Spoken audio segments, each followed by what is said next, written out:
बिस्मिल्लाहिर्रहमानिर्रहीम। अस्सलामु अलैकुम वरहमतुल्लाहि वबरकातुहू। खबरदार, 5 काम मत करना।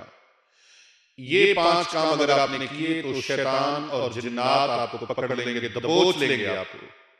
जिन्नात और शयातीन की गिरफ्त आप पर हो जाएगी अगर आपने ये 5 काम किए। तो पहला काम वो है कि घर के दरवाजे के पीछे कूड़ा नहीं रखना। जो मेरी बहनें, मेरी बेटियां घरों के अंदर कूड़ा रख देती हैं, जमा कर देती हैं, हड्डियां जमा कर रख देती हैं। रात को गोश्त खाया, हड्डियां दरवाजे के पास रख दी, डस्टबिन उठाई, उसके अंदर हड्डियां डाली, सारा कुछ उसमें रख दिया। ये आते जाते वो जिन्नात उनको तंग करते हैं। याद रखें कि जिन्नात की आमाजगाह है, कूड़े करकट का ढेर, कूड़े करकट की जगह ये शैतान की जगह है। शैतान कूड़े पर बैठता है और फिर जिन्नात जो हैं वो गोश्त की हड्डियां खाते हैं। जब भी गोश्त खाएं उनके साथ कुछ हड्डियों के साथ कुछ गोश्त छोड़ दिया करें। ये जिन्नात की खुराक है। अब जिन्नात जब अपनी खुराक खा रहे होते हैं, खाना खा रहे होते हैं, तो आप पास से गुजरेंगे, आपके बच्चे गुजरेंगे, घर के अफराद गुजरेंगे, तो वो उनको ऑटोमेटिकली पकड़ेंगे।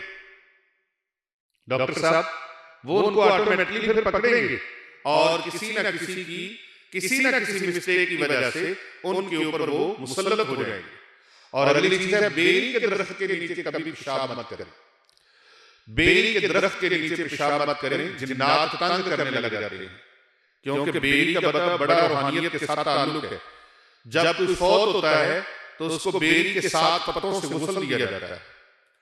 और हम भी गुस्ल करवाते हैं जो मरीज आते हैं ऐसे जिनके ऊपर जादू चला होता है, जिन्नात का असर होता है, तो हम उनको कहते हैं हरे भरे दरख्त के पत्ते तोड़ के लाओ।